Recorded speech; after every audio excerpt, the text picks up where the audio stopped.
अस्सलाम वालेकुम दोस्तों। क्लास 6 शुरू हो गई है आप लोगों की। आई एम सॉरी कि मैं काफ़ी अर्सा एबसेंट रहा। इनफैक्ट मैं डबल माइंडेड था कि आप लोगों का सिलेबस कौन सा वाला मिले, क्योंकि अभी एपीएस में दो सिलेबसेस अभी चला करेंगे। एक तो जो है जो रेगुलर बुक्स हैं, और दूसरी जो आई थिंक आ रही हैं कैम्ब्रिज की। आई डोंट नो यही वाली रहती है कैम्ब्रिज की या चेंज होती है, बट एनीवे आज हम स्टार्ट करेंगे। पर आज से हमने एक बात का तहैया कर लेना है कि हमने रट्टे लगाने बंद करने हैं, सवाल जो है और इम्पोर्टेंट क्वेश्चंस पूछने बंद करने। हमने समझा करना है चीज़ों को। मैं कोशिश करूँगा कि आपको इतनी आहिस्ता आहिस्ता और इतने स्लो तरीके से और इंग्लिश में और उर्दू में दोनों में मिला के पढ़ाऊँ ताकि आपको समझ आ जाए। और आपने रट्टा मारना बंद करना है। आज के बाद हमने समझ समझ के पढ़ा करना है तमाम सब्जेक्ट्स को। और ये हिस्ट्री तो वह है भी बड़ा इतना इंटरेस्टिंग सब्जेक्ट है, इसको हम बड़ा इंटरेस्टिंग और भी बनाएंगे। इंग्लिश में भी पढ़ेंगे, फिर उर्दू में एक्सप्लेन भी किया करूँगा, ठीक है ना जी। तो लेट स्टार्ट के जी। हमारा फर्स्ट चैप्टर है द एंशियंट वर्ल्ड। आपने पढ़ा पिछले क्लासों में भी कि एंशियंट का मतलब होता है कदीम, पुरानी, यानी आज से बहुत पुरानी। तो जो दुनिया जो है जब आज से बहुत पहले किस तरह की थी, हमने इस चैप्टर में क्या पढ़ना है उसके बारे में। द एंशियंट वर्ल्ड यानी कौन सा, जो बहुत पुराना दुनिया थी ना, वो कैसे होती थी, ठीक है। अच्छा, अब एक और सबसे पहली बात है इसमें, सबसे पहले जो है ना हम देखते ही हैं कि why do we study history.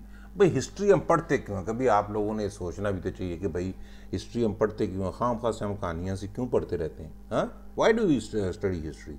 You must know कि why do we study history? So the answer is people study history to know about the past in order to make sense of the current world. हाँ, people study history to know about the past in order to make sense of the current world.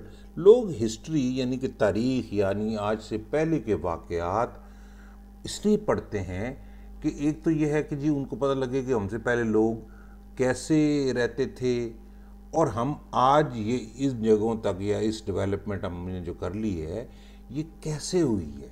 इस सारी चीज़ को हम देख समझना चाहते हैं कि इंसान तरक्की करते करते यहाँ तक जो पहुँचा है वो कैसे पहुँचा है। यानी people study history to know about the past in order to make sense of the current world. यानी हमें पर समझ आया कि हम ऐसे ही तो नहीं थे, इंसान तरक्की करते करते करते करते यहाँ तक पहुँचे हैं ना। तो हम हिस्ट्री पढ़ते हैं ताकि हमें समझ आए कि अच्छा इंसानों ने पहले क्या किया, फिर क्या किया, फिर क्या किया, फिर क्या किया, ठीक है। अच्छा, the events of the past enable us to understand their impact on the present world. यानी जो हमें बताते हैं कि जी पुराने वक्तों में जो मुख्तलिफ वाक़यात हुए उनके असरात आज तक हमारी ज़िंदगी तक कैसे पहुँचे, ठीक है ना। मुख्तलिफ काम होते हैं जिनके असरात जो है ना वो हमारे तक पहुँचे हैं। By studying the pattern of cause and effect in history it is possible to predict what may happen in the future. यानी देखिए, हम देखते हैं कॉज एंड इफेक्ट का मतलब क्या होता है कि कोई काम हुआ तो उसका क्या नतीजा निकला, कोई काम हुआ तो उसका क्या नतीजा निकला, ठीक है। तो ये चीज़ें जब हम देखते हैं ना हिस्ट्री में, हम जैसे पढ़ते हैं तो हमारे लिए आसान हो जाता है कि हम प्रेडिक्ट कर सकें, यानी पेशन गोई कर सकें, यानी अंदाज़ा कर सकें कि देखें जी पहले भी इस तरह हुआ था तो फिर इस तरह हो जाता है, इस तरह हो जाता था तो इस तरह हो जाता है। तो इससे हमें अंदाज़ा हो जाता है कि जी आने वाले वक्तों में ऐसा हो सकता है। जैसे मतलब बारिशें आती हैं तो सैलाब आ जाते हैं। ये तो हम आजकल की मिसाल दे रहे हैं। इसी तरह हमने देखा है कि मुख्तलिफ एक दूसरे पर मुल्क हमले कर देते थे, उसकी मुख्तलिफ वजह होती हैं कि अगर आप किसी को बहुत ज़्यादा तंग कर देते हैं, उसका समुद्री रास्ता बंद कर देते हैं, बाकी तो फिर आप तो हमला कर देता है। इसीलिए अब तमाम लोगों ने सबक सीख लिए हैं ना। यानी हिस्ट्री से हम सबक सीखते हैं कि पहले देखो ऐसा हुआ था तो फिर उसके जवाब में ऐसा हुआ था, ठीक है। तो हमें फिर आस्ता सा पता लगने लग जाता है कि हम ऐसा करेंगे तो ऐसा हुआ करेगा, ठीक है जी। अब हमारे पास ये देखें ना, ये एक है नक्शा सा एक है, इसमें map of the early civilisations. यहाँ पर देखें ब्लू कलर में क्या लिखा हुआ है, मेसोमेडिसिन। ये जो है ना, ये देखें मुख्तलिफ, यानी ये सिंपल, आप ज़रूरी नहीं कि आपको सारा पर ब्लू जो है ना, ये ग्रीक्स जो है इनका बताया हुआ कि किस सालों में रहते थे। ये 1200 साल बीसी कौन से थे, ये नॉर्टेचिको और इजिप्शियंस और Romans, Greek, मेसोपोटामियंस, Persians, Indus valley, और चाइनीज़, इन सब की जो है ना हमें टाइम लाइन भी बताई हुई है, और साथ साथ ये हमें बताया हुआ मुख्तलिफ रंगों से कि कौन से लोग कहाँ पर रहते थे। ठीक है, ये तो एक छोटा सा तारुफ हो गया। अब आगे हम चलते हैं नेक्स्ट इसके पेज। ठीक है जी, prehistory. Prehistory is the period of human history without written records. Prehistory यानी तारीख से भी पहले। अच्छा, ये क्या बात हुई भाई, हम तारीख का सब्जेक्ट तो पढ़ रहे हैं, तो इससे पहले का क्या मतलब हुआ? अच्छा, इसका मतलब ये है कि एक वक्त ऐसा भी था कि इंसानों को जो है लिखना पढ़ना नहीं आता था, तो चूँकि वो लिख पढ़ नहीं सकते थे तो उसको चीज़ों का रिकॉर्ड नहीं होता था। तो उस वक़्त को जब इंसानों को लिखना पढ़ना नहीं आता था, या हमारा जिस वक्त का हमारे पास कोई रिकॉर्ड नहीं है, उसको कहते हैं प्री हिस्ट्री। क्या बोलते हैं? Prehistory. ठीक है, यानी prehistory is the period of human history without written records. ठीक है, it is known mainly through archaeological discoveries, studies and research. तो अब सवाल पैदा होता है ना कि जी प्री हिस्ट्री की हमें चीज़ें पता कैसे चलती हैं? देखिए, अभी आजकल साइंस ने इतनी तरक्की कर ली है कि हम किसी चीज़ को भी लेबॉर्ट्री में जाके उसको एनालाइज करके हम अंदाज़ा लगा सकते हैं कि ये कितनी पुरानी है।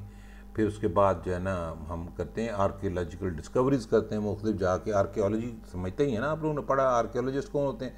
कि जो ज़मीन के नीचे दबी हुई शहर या चीज़ें उनको खोद के निकालते हैं, उनको पहले जब डिस्कवर करते हैं, फिर उसके बाद क्या करते हैं, उसको स्टडी करते हैं, उस पर रिसर्च करते हैं। उससे क्या होता है कि हमें पता चल जाता है कि कौन सी चीज़ कितनी पुरानी है। इससे क्या होता है कि हमें प्री हिस्ट्री यानी कि जो लिखी हुई हिस्ट्री नहीं थी उसके बारे में भी हमें पता लगने लगता है।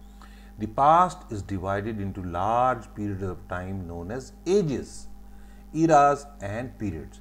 अब जो पुराने वक्त हैं ना, उनको हमने 3 मुख्तलिफ लफ्ज़ों से हम उनको डिपेक्ट करते हैं, एजेस, इराज एंड पीरियड्स। ठीक है जी, 3, यानी उनको हम 3 तरीके से पुराने वक्तों को हम कहते हैं ages, eras and periods. Eras क्या होते हैं? Eras and ages usually make up of more than 1 centuries. Era या एजेस हम यानी उन वक्तों को कहते हैं जो कई सदियों पर, मैनी हंड्रेड ईयर्स पे जो होती हैं, उनको बोलते हैं इराज, या हम उनको क्या बोलते हैं? Ages. A timeline explains what happen during a certain period of time. Timeline आपने पढ़ी है पहले भी, एक लाइन सी होती है, उसमें आपको पता चलता है कि जी इस वक्त क्या हुआ, इस वक्त क्या हुआ। आपको डॉट से लगाए होते हैं कि उसमें टाइम लाइन से आपको पता चल जाता है कि जी पहले क्या हुआ। उसमें लिखा होता है कि मसलन जी 3000 BC क्या हुआ, फिर 2500 BC क्या हुआ, फिर 2000 BC क्या हुआ। इस लाइन के ऊपर सारा लिखा हुआ होता है ना जी। तो आपने पढ़ी भी है, वो देखी हुई है। ठीक है जी, timeline explains what happen during a certain period of time. It is the chronological sequence of events along a drawn line with date and event। यानी जैसे मैंने आपको बताया एक लाइन सी बनी हुई होती है, उसमें क्या होता है कि उसमें क्रोनोलॉजिकल यानी तरतीब से इवेंट्स के, नहीं ये क्या हुआ, फिर क्या हुआ, फिर क्या हुआ, फिर क्या। आप लोगों ने पढ़ी है टाइम लाइन्स पहले। ठीक है ना जी, इस तरफ तारुफ आपको कराया जाता है। अच्छा, अब आता है कि what is the civilisation. Civilisation से क्या मुराद है? ठीक है, आपको थोड़ा थोड़ा तो तारुफ तो है ना कि आपने नाम मुख्तलिफ पढ़े हैं कि फलानी सिविलाइजेशन। इसको थोड़ा सा हम डिटेल में इसमें पढ़ते हैं। यहाँ पर the term civilisation is use to describe the society, culture and the way of life of people living in a certain area at a specific time. यानी सिविलाइजेशन जो है वो किसके लिए, सिविलाइजेशन लफ्ज़ किसके लिए इस्तेमाल होता है? कि हमने अगर बताना हो कि जी किसी एक ज़माने में या एक ख़ास वक्त में जो है ना लोगों की सोसाइटी किस तरह की थी, उनका कल्चर क्या था, किस तरह रहते थे। ठीक है, और तो वो हम कहते हैं उसको क्या? सिविलाइजेशन। फलानी सिविलाइजेशन, फलानी मेसोपोटामियन, एशियन सिविलाइजेशन, वो सॉरी क्या बोलते हैं इसको, हमारी जो इसकी है यार पाकिस्तान में जो है, इसको क्या बोलते हैं? इसको बोलते हैं इंडस सिविलाइजेशन। और इस तरह बेशुमार जो मेसोपोटामिया की सिविलाइजेशन है, भाई बेशुमार सिविलाइजेशन जो है, इनका हम जो है ना अगर किसी जगह की हम स्टडी जब करते हैं ना, तो हमें पता चलता है कि सोसाइटी, कल्चर और वे ऑफ लाइफ ऑफ पीपल जो था वो एक ख़ास डिफरेंट था, तो हम उसको कहते हैं वो फलानी सिविलाइजेशन थी। Its other significant features include their belief systems, systems of governance, art, architecture and land order। इसके और भी यानी सिविलाइजेशन से और भी बहुत सी चीज़ें पता चलते हैं। यानी इसलिए कहते हैं हम उसके फीचर्स और क्या हैं जी सिविलाइजेशन के, तो हम कहेंगे जी उनके फीचर्स जो हैं उनमें उनके बिलीफ्स यानी उनके अकीदे क्या थे, सिस्टम ऑफ गवर्नेंस यानी कैसे वहाँ पर हुकूमत कैसे होती थी, आर्ट यानी वो आर्ट वर्क्स कैसे होते थे, वो स्कल्पचर्स बनाते थे, वो पेंटिंग्स बनाते थे, बाकी तरह के आर्ट्स जो थे, म्यूज़िक उनका जो कैसा था, ये सारी चीज़ें भी उसके बीच में शामिल होती हैं। फिर आर्किटेक्चर यानी कि फ़न तामीर, यानी किस तरह के घर या किले बनाते थे। फिर लॉ एंड ऑर्डर, यानी उस ज़माने में क्या लोग लड़ते झगड़ते रहते थे या बड़े डिसिप्लिन से रहते थे। Most of the world civilisations originated near rivers. हाँ, एक बड़ी इंपॉर्टेंट बात है कि आप नोट करेंगे कि ज़्यादातर सिविलाइजेशंस जो हैं वो दरियाओं के साथ साथ बनी। क्यों बनी भाई? Accessibility to water, which is the vital source of life, and the fertile land were the two main reasons for settling near rivers. यानी दरियाओं के, कोई आपसे पूछता है कि why all the most of the civilizations they developed around or near the rivers, तो आप कहेंगे भी water is a very important thing. तो वाटर जो है ना, उसकी वजह से मोस्ट ऑफ द सिविलाइजेशन उधर रहती थी। और उसके अलावा जहाँ जहाँ पानी होता था उसके नज़दीक जो ज़मीन होती थी वो बड़ी फर्टाइल होती थी, यानी उसमें आप कोई चीज़ें उगा सकते थे, जानवर पाल सकते थे। वहाँ खुद इंसानों को पानी की बहुत ज़रूरत थी, तो इसलिए दरियाओं के करीब करीब लोग रहते थे। The land near the reverse was fertile because when the reverse flooded alluvial soil was deposited on the surroundings land, thus making it highly suitable for growing various kinds of crops. यहाँ पे एक लफ्ज़ नया सीख रहे हैं हम, alluvial, ठीक है जी। ये आप लोगों ने देखना है, डिक्शनरी में भी जाकर इसके मैंने ज़रूर देखना, डिक्शनरी को भी पढ़ना सीखें। कहते हैं कि दरिया के किनारे पे जो होती थी ज़मीन, the land near the reverse was fertile because when the reverse flooded alluvial soil was deposited on the surrounding land, thus making it highly suitable for growing various kinds of crops. इन दरियाओं के करीब जो ज़मीन जो होती थी उसमें जब दरिया की जो सैलाब आता था तो क्या होता था कि वो बीच में से मट्टी ज़रखेज़ जो बहा के ले आते थे और उसको जो है ना ज़मीन में छोड़ जाते थे, ठीक है। Ancient civilizations expanded when people started to occupying neighboring areas in order to acquire more land for use, to gain access to resources and to establish their control over the territory. अच्छा, ancient civilisation, पुरानी जो तहजीबें थी वो एक जगह से बढ़ती बढ़ती ज़्यादा क्यों हो जाती थी? उसकी वजह क्या होती थी? होता ये था कि लोग जो है ना लालच के लिए या किसी वजह से क्या होता था, वो ज़्यादा ज़मीन पे कब्ज़ा करना चाहते थे। अच्छा, ज़मीन पे क्यों कब्ज़ा करना चाहते थे? कि ज़मीन में वसाइल होते थे ना, रिसोर्स होते थे। मिसाल के तौर पे उनके जानवर अगर ज़्यादा हैं तो उनको ज़्यादा ज़मीन चाहिए थी कि भाई जहाँ पर वो अपने चरागाहें बना सकें, जानवरों को चरा सकें, ताकि जानवर खा पी के मोटे हो सकें, ठीक है ना जी।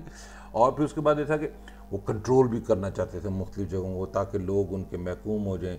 और जो बादशाह वादशाह होते थे ना, वो बड़ी बदमाशी करते थे, लोगों को जो ना उनसे टैक्स लेके अपने खूब अमीर हो जाते थे, ठीक है। They progressed with time and invented objects such as the wheel, plow, bronze tools and new irrigation techniques. अच्छा, उन्होंने तरक्की भी की टाइम के साथ साथ।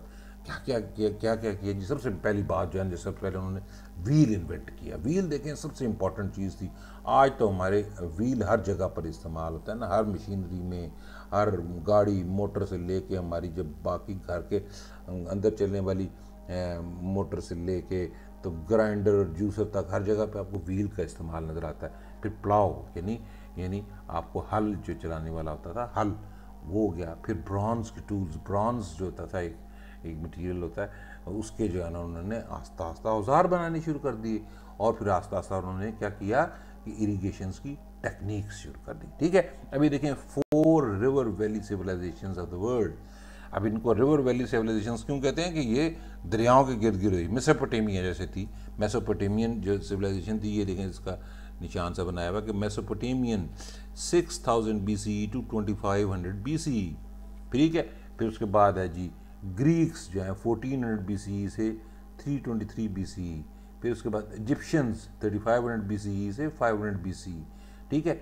ये तो एक ग्रुप हो गया। फिर एंशिएंट सिविलाइजेशन जो है ना, फिर दूसरी क्या है आ गई, ये नोटा चैको, ये उससे पुरानी थी, ठीक है। फिर उसके बाद है ये है क्या है, मेसोकमेर्शियन, ये एक सिविलाइजेशन। इन दोनों सिविलाइजेशन के बारे में बहुत कम हमें मालूम है, मगर मालूम है हमें कि ये भी एक सिविलाइजेशन थी। फिर उसके बाद इंडस वैली सिविलाइजेशन थी, जो कहते हैं 3000 BCE से 1200 BCE तक हमें अंदाज़ा है कि ये थी। अभी इस पर काम हो रहा है, हो सकता है कि इसमें कुछ फैक्ट्स चेंज हो जाएं बाद में आहिस्ता आहिस्ता।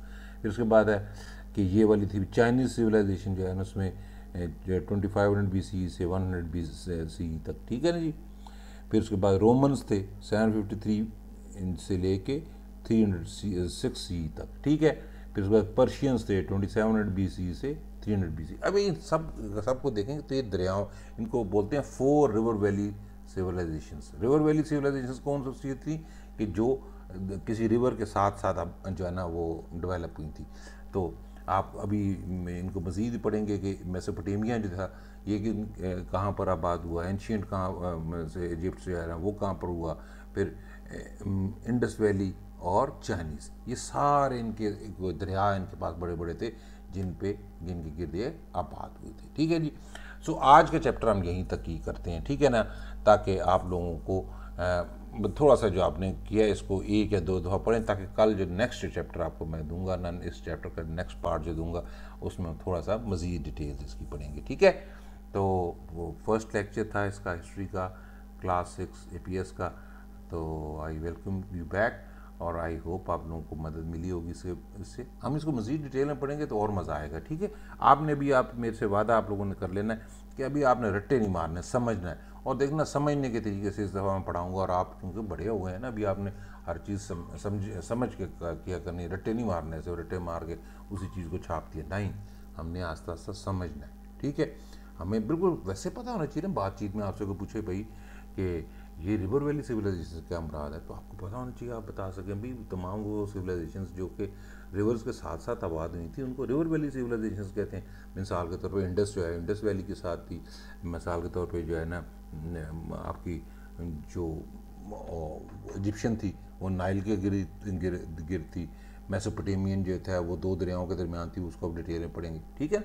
इसी तरह से आप लोगों को पता होना चाहिए कि सिविलाइजेशन का को पूछे आपको आप बता सकें कि भाई सिविलाइजेशन जो है ना वो तो किसी एक ख़ास अहद में किसी इरा में लोग कैसे रहते थे, ख़ास तरीके से जो रहते थे, उस ख़ास तरीके को हम डिस्क्राइब करने के लिए लफ्ज़ इस्तेमाल करते हैं क्या, सिविलाइजेशन। तो ये चीज़ें आपको याद होनी चाहिए, ठीक है। ओके, खुदा हाफिज़ फॉर टुडे, अल्लाह हाफिज़।